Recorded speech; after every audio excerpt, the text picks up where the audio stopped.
As we are all aware, this country of North Korea, the topic of North Korea remains relevant, to put it politely, not only in the news cycle, but in the life of the United States.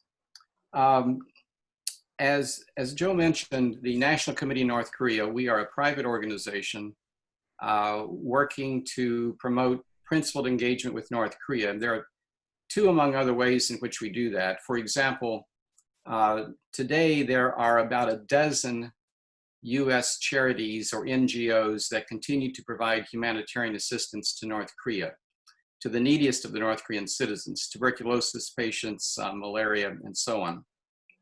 So we support these NGOs, these non-governmental organizations, as they work the US regulatory process to get the necessary licensing from the Treasury Department, to get State Department permission, and so on.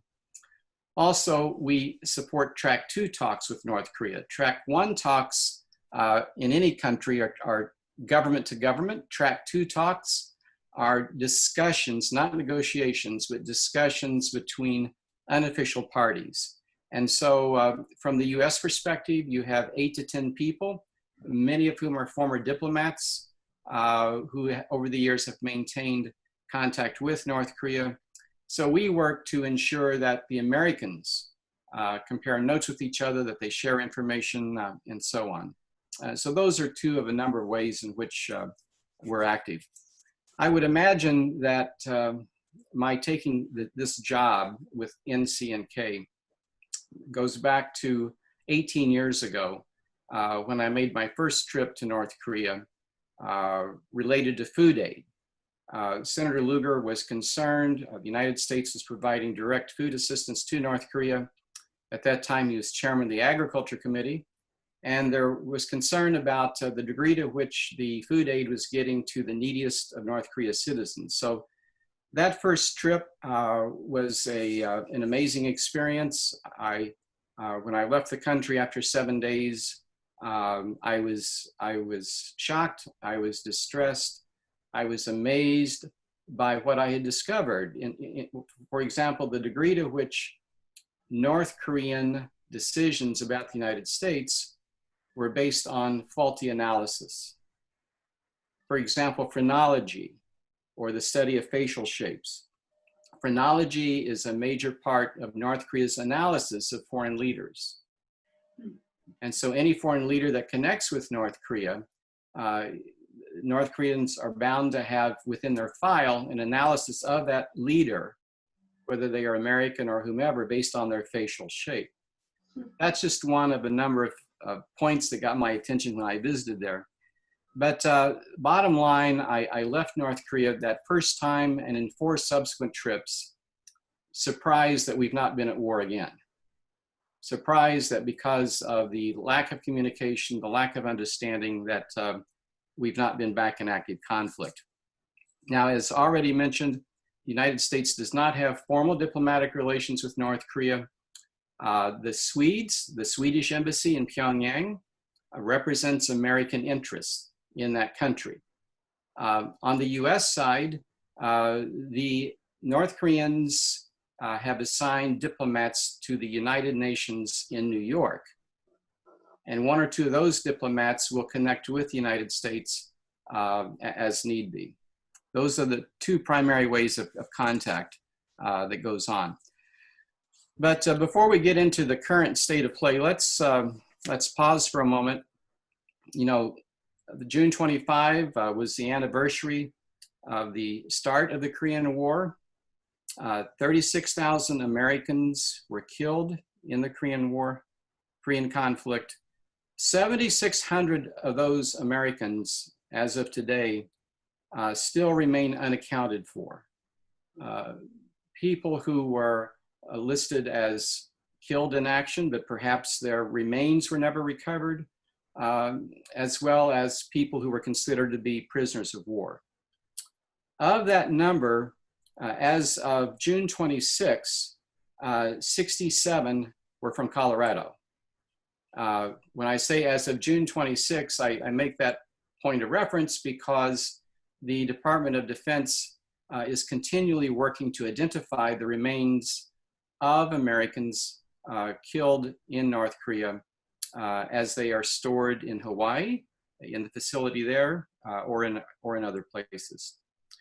Also during the Korean War, 600,000 Chinese volunteer force, as they were called, members were killed, including Mao Zedong's son. Over 2 million Koreans, military and civilian, died in that war. North Korea's infrastructure was largely destroyed by the US. We dropped more bombs on Korea than in all of East Asia during the Second World War. About 635,000 tons of bombs.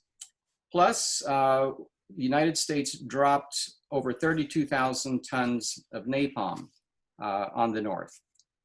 Well then, as you know, the armistice occurred in '53. Kim Il-sung, the leader of North Korea, was in power until I believe around '94. His son Kim Jong-il took over, and today Kim Il-sung's grandson, Kim Jong-un, is in power, as he has been since 2011. So when this young Kim Jong-un came into power, there was a lot of speculation, a lot of doubt. Once again, many American and other analysts said he won't last, the regime is going to collapse. Well, he's still there. His dad, Kim Jong-il, his emphasis was military first, building the military, keeping it strong. Kim Jong-un shifted the emphasis from a military first approach to one of improving the economy. And initially, he worked to implement what he called the Byung-jin approach, meaning a dual emphasis on developing nuclear weapons and also improving his economy. The leadership style that Kim Jong-un personifies is interesting. It's somewhat contradictory in that on one hand, he's very repressive. You've read about the killing of his uncle. You've read about the execution of his half-brother in the public airport in Malaysia. He works to eliminate or to purge or to put away those whose loyalty he may question or who have offended him in some way. So he is quite repressive. Over 100,000 North Koreans remain in the gulags. On the other hand, unlike his father, he displayed an openness to developing the economy by allowing markets to flourish, hundreds of markets to flourish. In addition, as another example of his different mindset, he allowed over 3,000 North Koreans to be trained on how to become entrepreneurs, how to start a business, how to make money. These North Koreans were trained by an organization based in Singapore called Chosen Exchange. In addition, under Kim Jong-un, there has been a decentralization of authority from the top in Pyongyang out to the 9 provinces and to the local levels.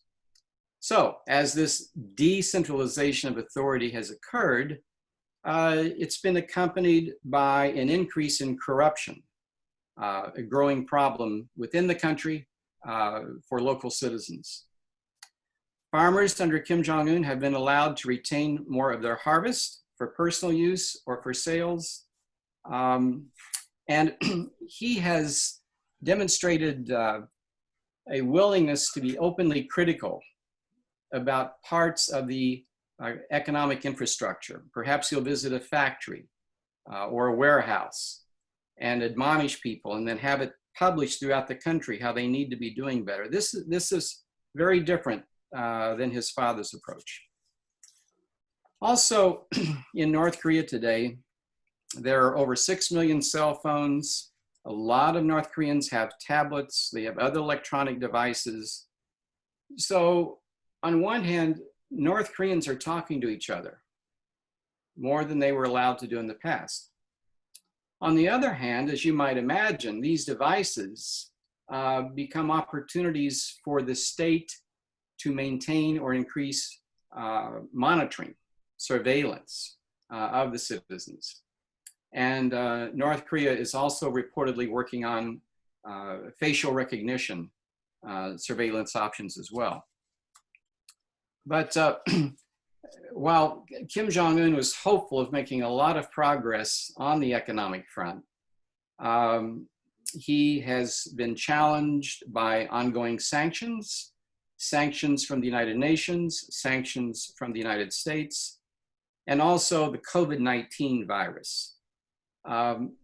Once the virus hit in China, he took early and drastic measures to shut the border. He shut the border with China, shut the border with Russia.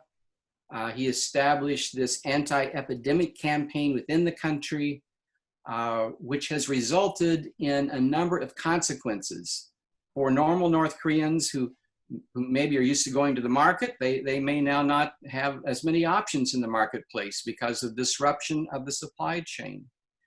For those North Koreans who were receiving medicine or medical assistance for tuberculosis, for other diseases, that now in many respects is off the table. North Korea is not allowing international visitors. If by some chance someone would happen to make their way in, they will be faced with a 30-day quarantine upon arrival. Also, those expatriates living in North Korea who depart, perhaps they work for the United Nations, or perhaps they work for a European non-governmental organization, or perhaps a diplomatic posting. If they're able to get out of the country, if they're able to get to China, they then have at least 2 and perhaps 4 weeks of quarantine they must go through to depart North Korea. And above and beyond this, North Korea is not allowing their positions to be refilled. Consequently, a number of foreign embassy operations are diminishing in terms of the number of officials, NGOs, and so on. North Korea does not allow American NGOs to have permanent offices. So those American NGOs that are involved in well drilling or involved in medicine or other humanitarian work, they must travel in and out of the country.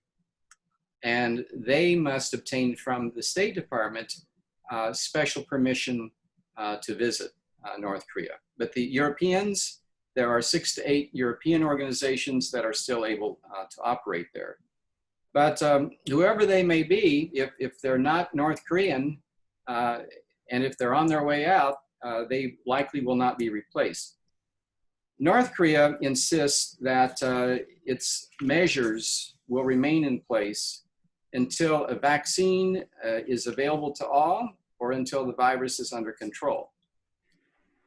If they hold true to this, there will be, it's my opinion, there will be drastic humanitarian consequences for especially people in rural areas and the countryside, because it's going to be very difficult, again, to reestablish those supply chains, to get products moving for the marketplace, marketplaces, etc.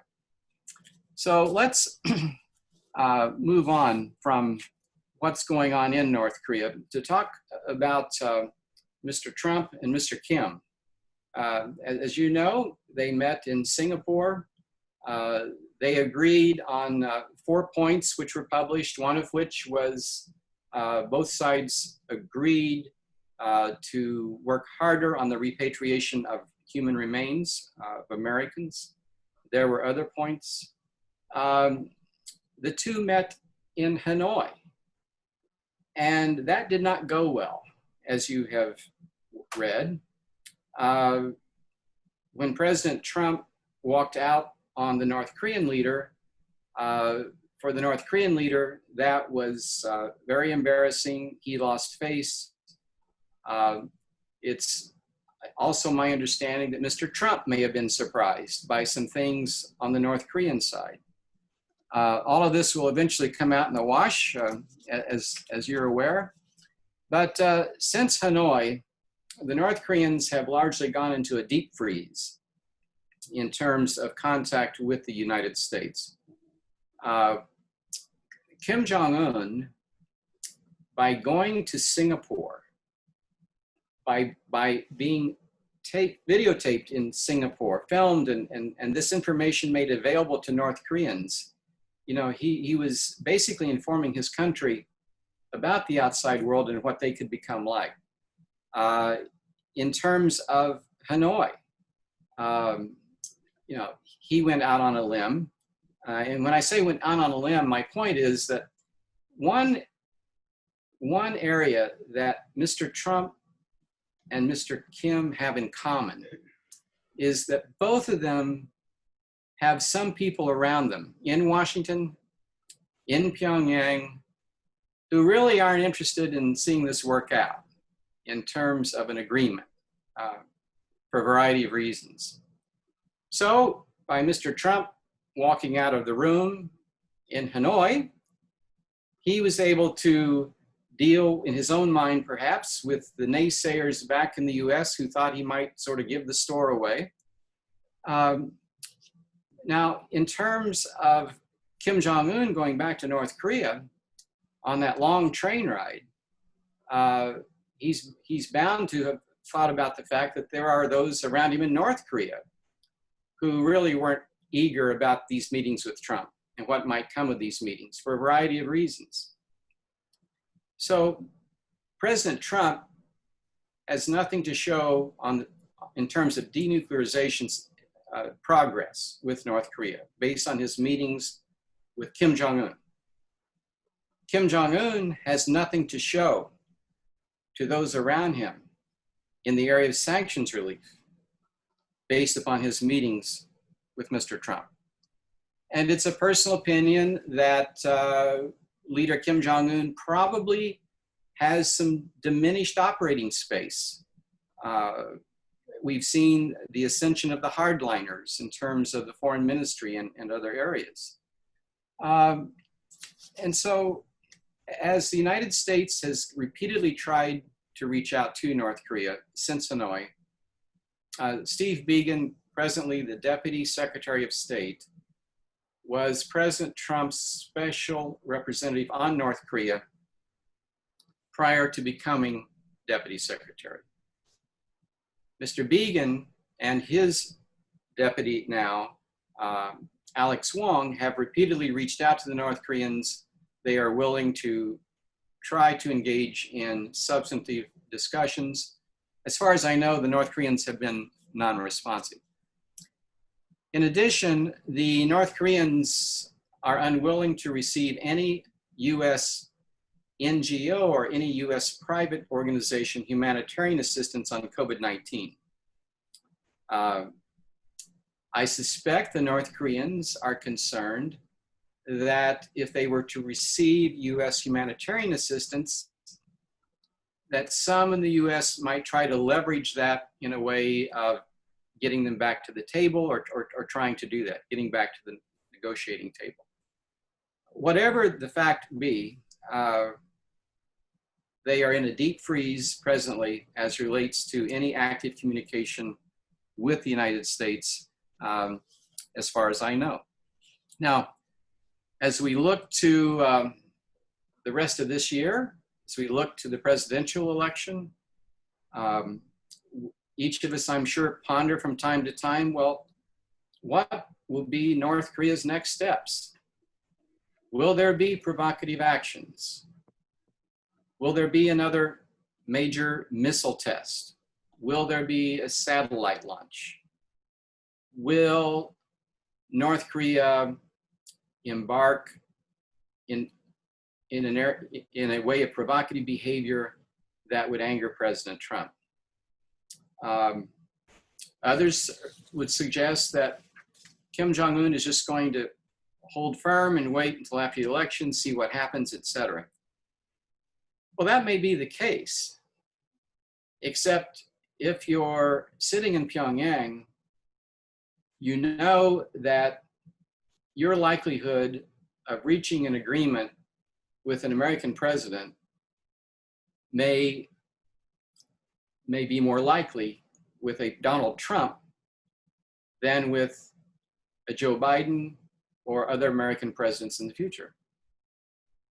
So as the North Koreans are processing the US political scene, they are thinking not only about who will be president, they're thinking about to what degree will the President of the United States have the support of the Congress with any agreement that might be achieved between the two countries. And then a third area that's very important as well is the North Koreans will be pondering, will the President of the United States, whether that's Donald Trump or whether that be Joe Biden, will the President of the United States, in fact, make certain that an agreement is implemented by people within his own administration? One of the realities along the way that I've discovered the North Koreans find frustrating is that there are always mixed signals out of the United States. One trip to North Korea, in a meeting with a vice foreign minister, he said, "Is President Bush serious about providing a security guarantee to us?" I said, "That's correct. This is what he has publicly stated." Well, the North Korean official immediately referred to public statements by other administration officials indicating that the United States was preparing a list of attack sites to launch a military strike on North Korea. And I give that example because whether it was under President Bush, George W. Bush, or President Trump, there is a fascinating correlation between the degree to which the engagement intensifies and the degree to which others will try to sort of pull the rug out. So on the North Korean side, there are these questions about, will the president actually deliver on an agreement? On the US side, same questions about North Korea. And US officials can point through the years to a number of agreements that have not been maintained, et cetera. So this cloud of lack of confidence remains. But ultimately, I'm hopeful that as soon as possible, I'm hopeful that to lessen tensions between the two countries, that some type of back channel, quiet negotiations could begin between US and North Korean officials. And then, of course, what about South Korea? President Moon Jae-in has been a big part of not only increased cooperation between the North and the South up until recently, but also he made a contribution to the US-North Korea talks and interaction. Now, some are suggesting, well, that's the way it ought to be. South Korea should be taking the lead with North Korea. This should be a Korean resolved issue. Indeed, it should. However, Americans also know that we have an alliance with South Korea. That alliance provides certain security guarantees. That alliance has a number of components to it. And so Kim Jong-un undoubtedly will work along the way to try to pull the ROK, to try to pull South Korea out of that alliance, to try to convince the South Koreans to sort of leave the US behind, work with me, we need to resolve this together.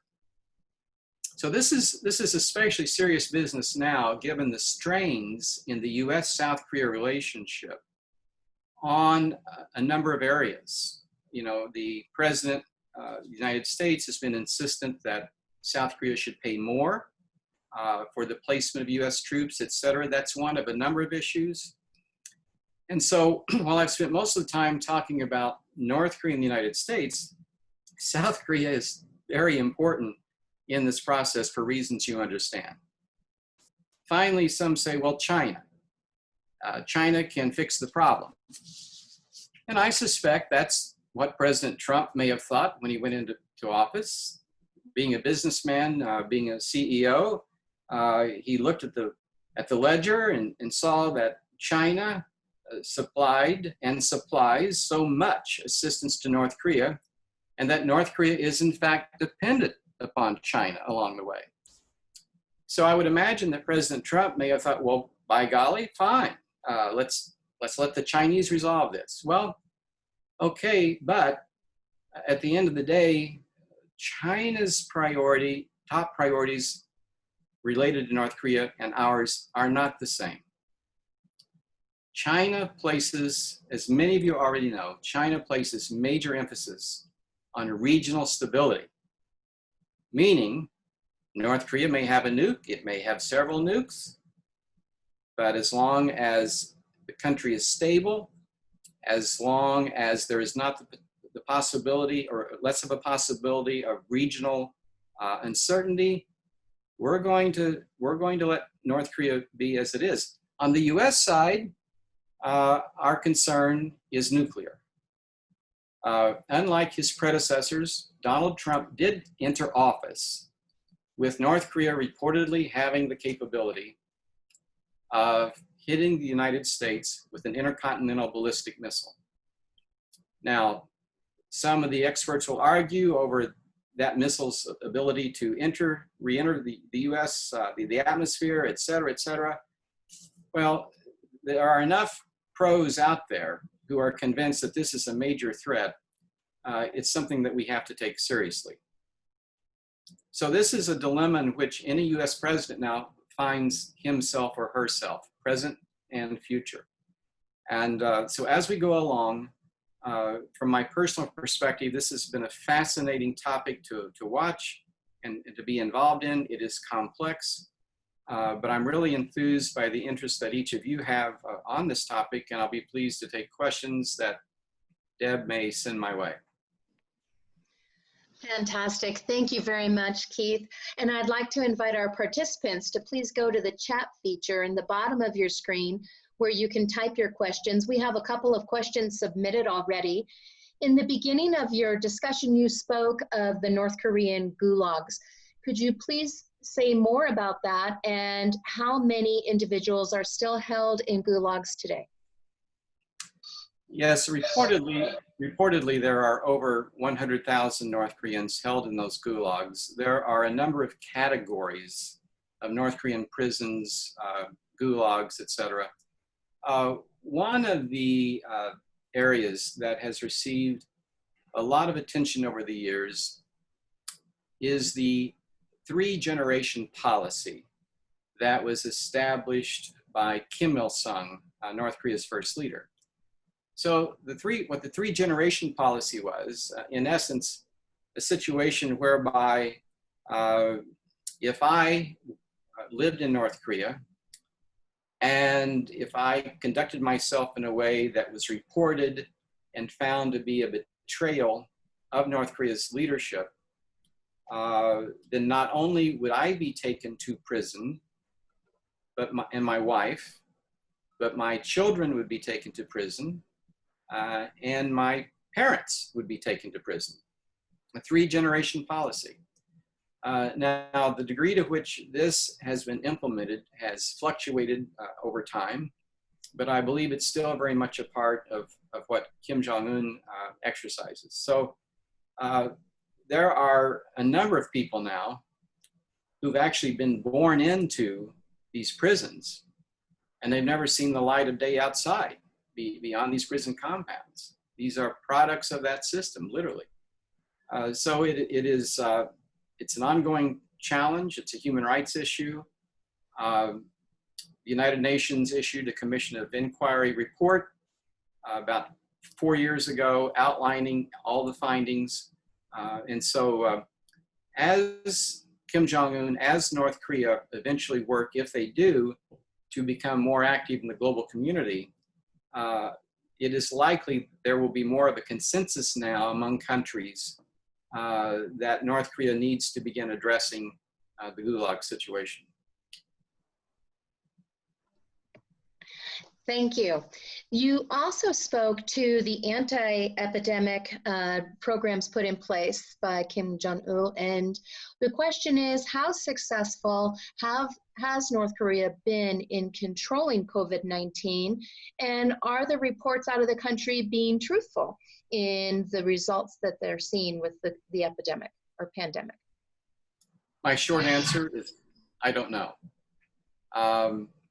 I read today where the World Health Organization estimates that more than 900 North Koreans have been tested for COVID-19. Well, it's my understanding the World Health Organization is required to report information provided to them by the Ministry of Health.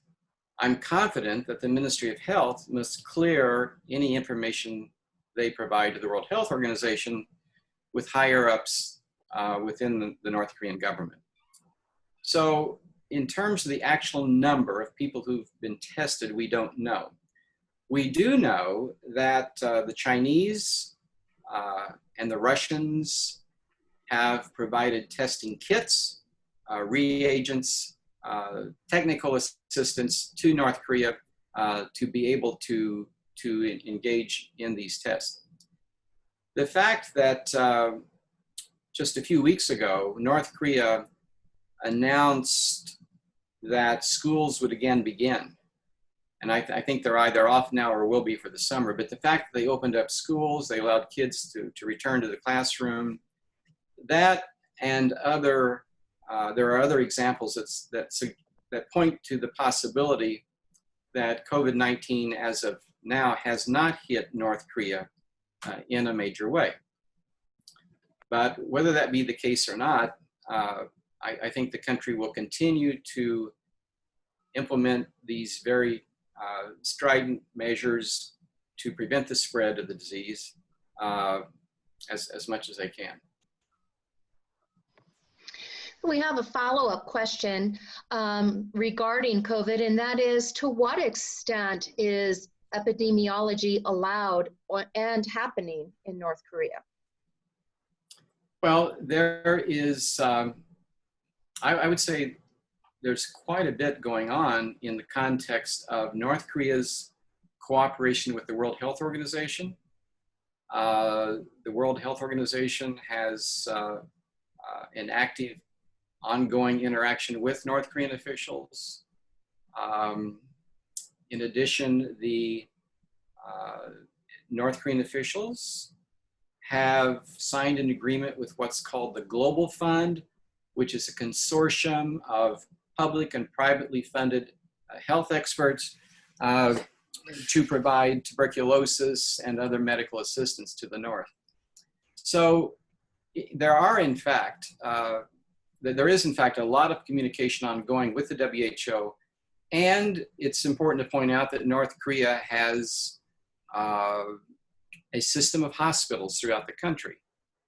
Now, the degree to which these hospitals are furnished, the degree to which they are maintained by people across the board with sufficient medical training, I cannot speak to that right now. I will say that a couple of doctors with whom I interact who've been into North Korea, they've been impressed with what they have found in the countryside as relates to what's available.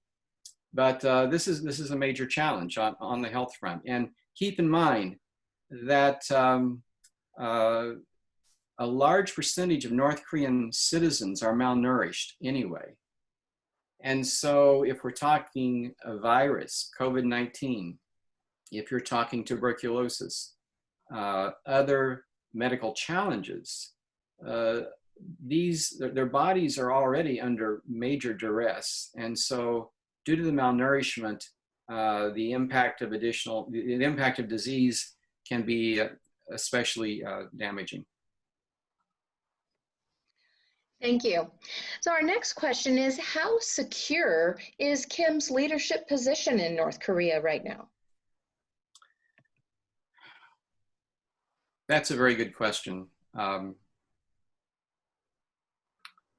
And I don't pay a lot of attention to to experts who say that he has definitely solidified his position. I don't pay attention to those experts who say, oh my goodness, you know, this man's not going to be around very long. He doesn't practice good health practices. He smokes a lot. He's overweight, all these things. I was fascinated a few months back when there was this major meeting in Pyongyang, and his sister was promoted. Kim Yo-jong was promoted again to a position of influence. And then it was a few days later that he disappeared. He went out of the scene. You may recall there was a lot of speculation. He's ill, or he's dying, or whatever. I don't know that anything was the case other than he simply wanted to, I think he took the opportunity, knowing he was going to be out of sight for a while. I believe he took the opportunity to raise the profile of his sister, to bring her back into the mainstream of leadership, to remind North Koreans that ruling the country is a family affair. It is the Kim dynasty. And we'll see in time if in fact there is anything of substance to health rumors. But I think the fact that he has brought her to light again is significant. I will, however, reinforce an earlier point, and that is there are a number of people around him, so-called hardliners, who are not pleased. They're not pleased with the lack of sanctions relief. Some of them are not pleased that he would talk to the United States president anyway, that he would actually engage in dialogue or discussion with President Trump. But I'm not suggesting that he's that he's not in control. What I am suggesting is that there are various inputs into the leadership situation, and those inputs, I believe, are impacted by the lack of success in dealing with the United States, among other things. Thank you. This next question is a three-part question. What do you make of Donald Trump's earlier laudatory, affectionate comments towards Kim Jong-un? And how does that square with Trump's Hanoi behavior? Is there any indication the Trump family businesses are involved with exploring or in any way scoping out possible infrastructure interests in North or South Korea? On the last point about business opportunities, I've heard nothing in that regard. When President Trump went into office, I believe that former President Obama got his attention in a very definite way about North Korea. That North Korea is a threat. North Korea has an ICBM capability of hitting the United States. And I believe that President Trump took President Obama's warning seriously. I also believe that President Trump was of the opinion that he could influence the North Korean leadership by giving emphasis to economic development, providing jobs, increasing the opportunities for North Korean citizens. And that's a wonderful thing to happen for North Korea, a wonderful thing for the North Korean people. And coming from a business background, I understand how President Trump might, well, in fact, view that as the right approach. However, in reality, if you're Kim Jong-un, in your own mind, you know that there may be a connection. There may be a connection with how much oxygen can come into the country, with how fully people can breathe and become involved in economic development and other things. You know, in his own mind, there may be the question, at what point do these economic changes impact my ability to stay in office? At what point do these changes potentially undermine me?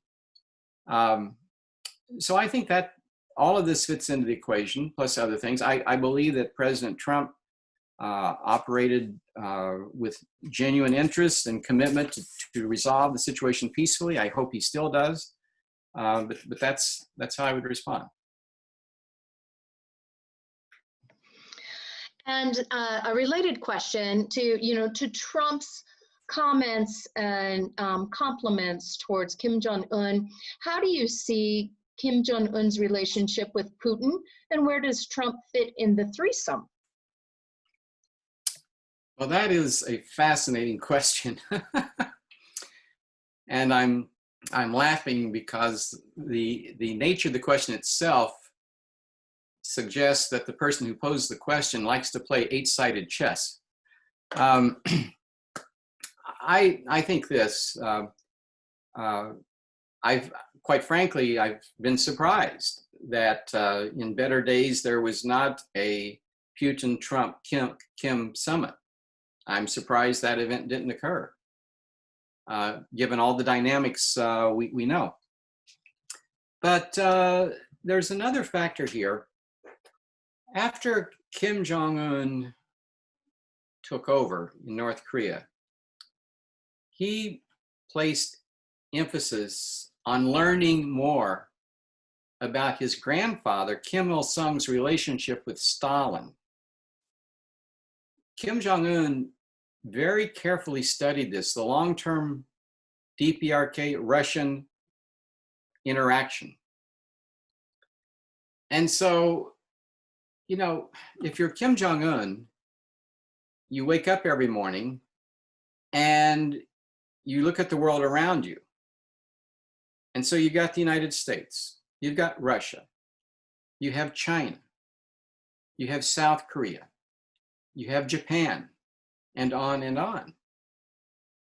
And so the North Koreans, it's been my experience in general, are students of history, as are the South Koreans as well.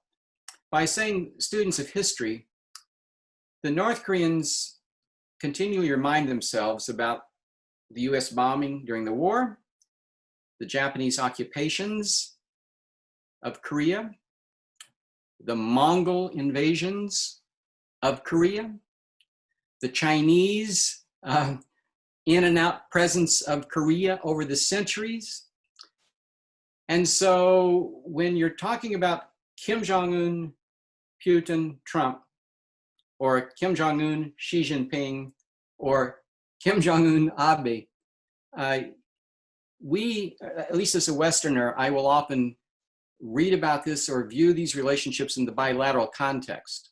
But if you're Kim Jong-un, and given the history of your country, you're going to be thinking about the larger eight-sided chessboard. And so I've been surprised this has not progressed further in terms of Kim Putin. But as you're aware, once he started engaging with President Trump, the Chinese certainly got quite interested, as did Mr. Putin as well. Thank you. Do you consider it a win for North Korea that joint military exercises between the US and South Korea have stopped? No. And I say that because the issue of exercises, US, South Korea exercises, this unfortunately, these exercises have become part of the political football with North Korea. In Singapore, if I correctly recall, President Trump announced that there would be no more military exercises. The North Koreans took him at his word. I'm not certain that statement was what President Trump really insisted or was expected to say, but my point is that he makes a statement no more military exercises. North Koreans say, okay, this is the President of the United States. We can believe that. And so along the way, you've seen the US and the ROK either stop or delay exercises. I don't view that as a win for the North, as long as the United States and the ROK military are able to, in fact, maintain their military readiness, which US officials insist to date they have been. It is unfortunate that this has become a political football, and please keep in mind that while the US and South Korea have their military drills, so does North Korea. They have their exercises as well. Dating back to 2005 and even further back to the Russo-Japanese War, is there remaining strong hatred between North Korea and Japan? Yes. Yes. Yes. As I've been in North Korea, that has become very evident. I'll leave it at that. You may not be able to answer this next question, but does the United States have nuclear weapons aimed at North Korea from South Korea? Are we using South Korea to? I don't believe so. I don't believe that is the case at all. But I'm not a military expert. I don't want to go there any further. But the short answer to the question is I don't believe that is the case. Okay. So next question.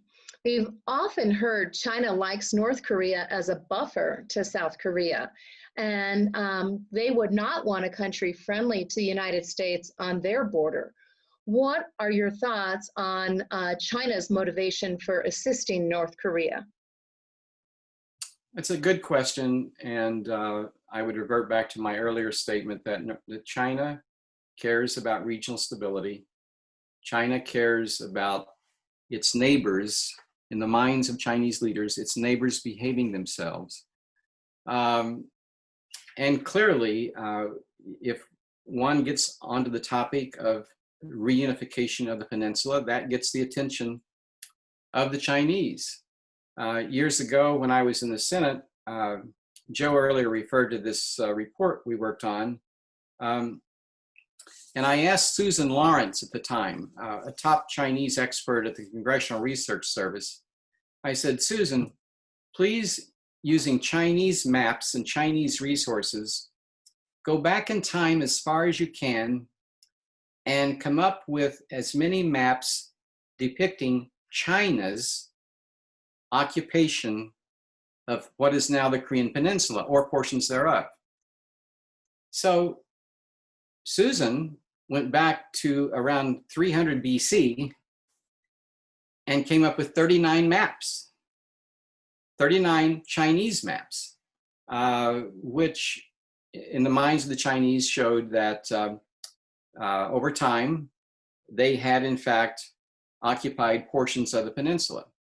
So, in the minds of many in Beijing, the Korean Peninsula and or parts thereof are still considered parts of China. Very interesting. You mentioned in the earlier part of your presentation that there are over 6 million cell phones in North Korea, and that they're used not only for people to communicate and share information, but also for surveillance. The question is, how is that number, 6 million, reflective of the North Korean population? And to what extent are their citizens staying abreast of US activities or international affairs? What is their information technology capability? That question is one for which there is no absolutely accurate answer. The figure of 6 million cell phones plus, I was told last week, reflects that when you take 6 million cell phones and the sharing of those cell phones, that you're talking about 50 to 60% of North Korea's population of 20 to 23 million people having access to cell phones.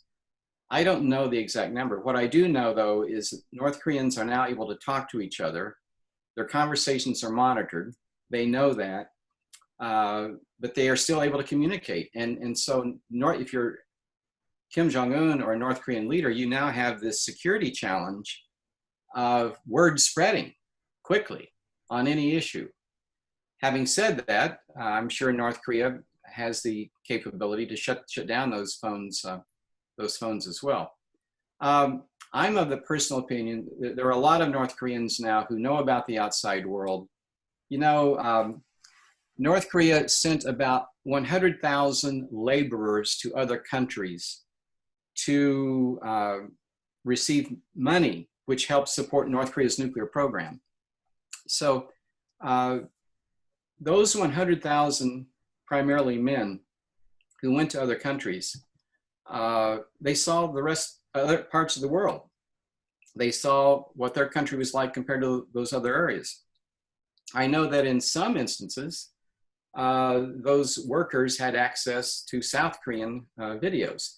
So you have that small population of 100,000, but in 2017, China issued over 200,000 visas for North Koreans to visit China. Now, I would imagine a lot of those were repeat visits by people in business or whatever, but that's a significant number of people going in and out. Then you add the border smuggling. You add the fact that information is getting into North Korea through a variety of other ways, and a lot of North Koreans now have access to sports news of certain types in other parts of the world, which the government allows. So piece by piece, they are learning more about other countries, about life beyond their borders. Keith, this is Joe Shaw. Let me use my prerogative and butt in with a question. Several years ago, I was invited to teach a graduate course at a Chinese university in Dalian, which is about a 3.5-hour drive to the North Korean border. And we're talking about North Korea becoming destabilized with the fall of the Kim dynasty. They were deathly afraid of that because they said immediately there might be 10 million North Korean immigrants, refugees flooding across the border. Do you think that's a legitimate fear? Under certain conditions, yes, it is the fear of the Chinese. I recall once when I worked for Senator Lugar, I was visited by a Chinese diplomat who made it very clear that his government's position was that the Chinese military had the authority to go inside the border into North Korea, if necessary, to prevent the outflow of hungry North Koreans, economic migrants, as the Chinese would refer to them. And then since then, there have been times that have raised concerns in Beijing, where they have increased the troop presence along the border. So yes, this is something where they always have a cautious eye turned. Thank you. So to what extent are military schools still a major form of education for young males in North Korea? Well, in North Korea, you have the obligatory military service. And so military training in a variety of ways is simply part of that. You also, in addition to the full-time military, you also have a large number of North Korean individuals who may be farmers, they may be factory workers, but in essence, they are on call as well. And what advice would you give to the next president or current president in his second term in how to deal with North Korea? You promised easy questions. Yeah. I think first and foremost, I would want an absolute detailed analysis of everything that happened at the Hanoi summit. What did the North Koreans offer? What did the North Koreans offer in Hanoi compared to what Mr. Began or others may have been told in earlier discussions would be offered or suggested? What were the discussions among the North Koreans when they disagreed, or were there issues related to translation? There needs to be a very thorough assessment of what happened in Hanoi, because that could in fact be a compass of pointing to an opportunity or a topic with which future discussions could begin. So that's one area that I think is so important. Secondly, if the next president of the United States is truly committed to resolving differences between our two countries, that president must retain personal attention to the North Korea issue in an ongoing way. And the next president should work closely with the Congress, with people of both parties, and pull them into the process. Because the way sanctions legislation has been written, that is now law, for the United States to enter into any agreement with North Korea and be implemented, there will have to be progress in certain areas. So this is not, to be successful, this is not a project where the President of the United States can simply go out on his own and take care of it. So once Congress is more involved, and once the North Koreans see that, then they will have more confidence in whatever they might agree to with the President of the United States. But ultimately, at the end of the day, I think that the President must be willing to rein in those around him or around her who are part of the process. Once the President decides, with the input of the Congress, this is where we're headed with North Korea, if that happens, then the President must, in fact, enforce discipline within his or her own ranks to make that happen. Thank you. What scientific exchanges are taking place between the United States and North Korea, and how might the United States leverage those? Presently, on account of sanctions, the scientific engagement with North Korea has virtually come to a standstill. For Americans to engage with North Korea in a number of specialties, they must obtain a license from the Treasury Department, from the Office of Foreign Assets Control, to do so. Now, one area where there continues to be cooperation that is allowed by the United States and the British governments is seismological research related to Mount Pektu. There are American scientists who have been part of a British team working on a project, research related to Mount Pektu, that is endorsed by the North Koreans, and the Chinese as well have become interested in this project. So that one stands out for the moment. Beyond that, however, in the past, there has been considerable science exchange, sharing of information, really on a range of topics. But now, for the most part, that is off the table, again, because one would quickly get into the potential of violating sanctions, US sanctions. And is North Korea a player in the female sex trade internationally? I cannot answer that, except according to reports I've read that North Korea is a player, but I do not know the details. I will say, now this brings up, of course, the issue of abductions. And many of you are aware that North Korea, especially under Kim Jong-il, North Korea ordered or authorized the abductions of citizens from Japan, and other countries.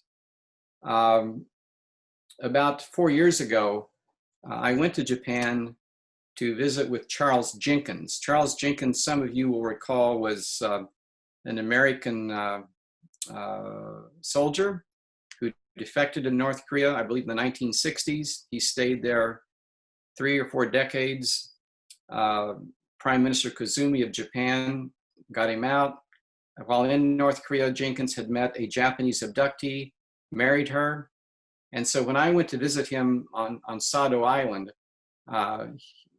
that's where he and his wife, who had been an abductee, taken off of Sado Island by North Koreans, that's where they lived.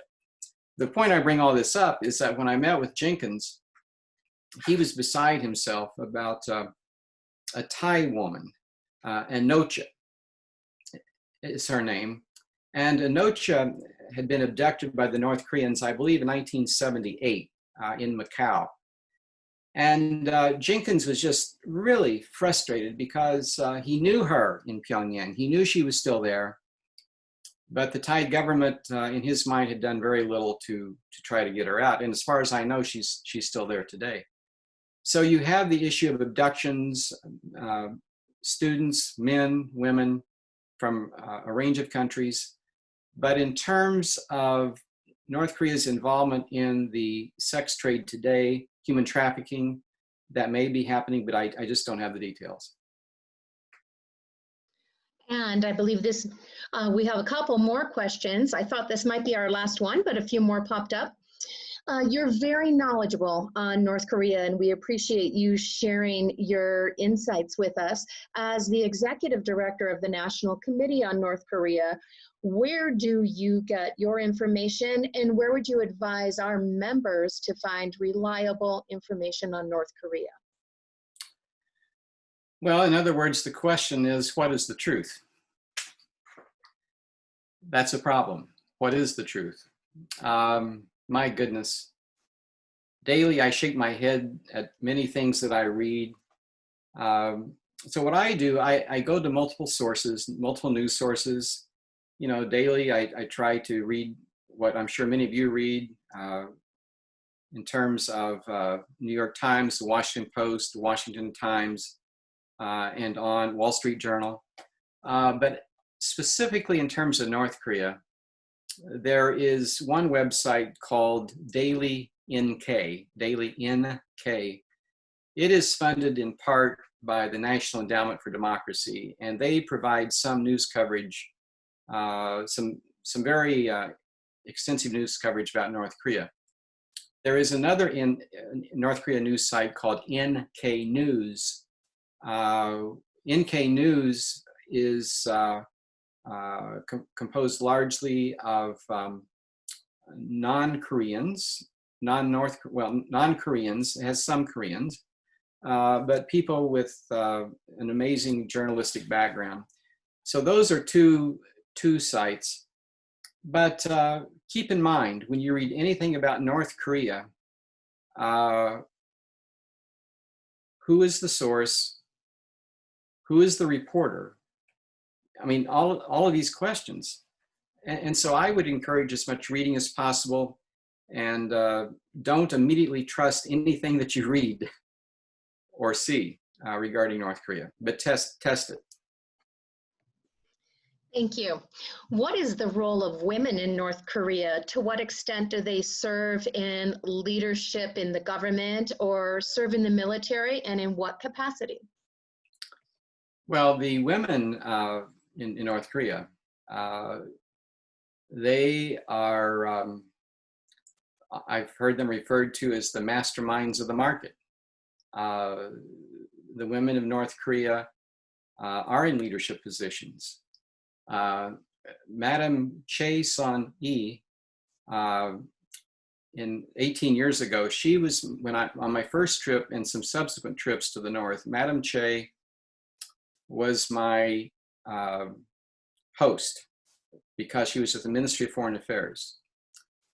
Today, she is a vice foreign minister of the country, and she holds other positions of authority within the government. There are other women in North Korea as well.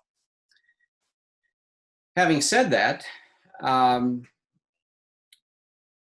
the treatment of women in North Korea, I believe, is an issue and an ongoing challenge. And there are a number of challenges that women face in that country that they face perhaps anywhere in the world. But it's my opinion that in North Korea, there is a lot more that could be done to address the challenges and hardships that women face. One of our participants remembers in your previous program to the Colorado Foothills World Affairs Council, you mentioned the role of the American Presbyterian Church. Our participant would like to know if he had heard correctly, and what religious role do you see in North Korea today, specifically from the Presbyterian Church or other religious organizations? Well, the Presbyterian Church, as well as some other U.S. denominations, initially sent missionaries to North Korea, 1800s. In fact, Steve Linton, James Linton, other Lintons who are now involved in humanitarian work in North Korea, who are American, they are the descendants of those first missionaries. Again, some were Presbyterian, some were other denominations. Today, it is not possible for missionaries to be in North Korea and to proselytize. However, the North Koreans know that some of the organizations working in their country are Christian or have another faith perspective, and they allow that to occur. But if you're a North Korean citizen and you're caught with the Bible, off you go. This is a problem. But I've been told that there's an active underground church in the country. But in terms of the open expression of religion in North Korea by the population as a whole, that really is not the case. And this might be our final question. You mentioned that U.S. positions in North Korea are not being backfilled and that the limitations exist for NGOs. Do you think this applies to other countries as well? Or in North Korea, is it specifically related to COVID or also due to sanctions, etc.? Well, in North Korea, my reference and my comments relate to North Korea only.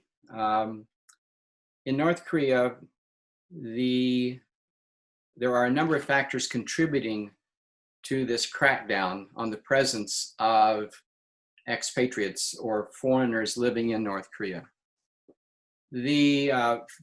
First of all, there is the genuine concern on the part of North Korean leaders about the spread of the virus. However, it's also my opinion that the Ministry of State Security in North Korea is utilizing the virus and this crisis as an opportunity to crack down in other areas. And that means that as United Nations officials in Pyongyang, or as NGO officials in Pyongyang leave the country, North Korea is not allowing those positions to be filled. The United States government does not have officials in Pyongyang, so we don't have that particular challenge, but others do. Thank you so much. Mr. Luse, I know I speak for all of the members of the Colorado Foothills World Affairs Council in thanking you for a fantastic, well-informed session. And I want to thank all of our participants for asking such wonderful questions. Thank you again, everyone, for joining us, and we will end our session. Have a wonderful evening. Thank you.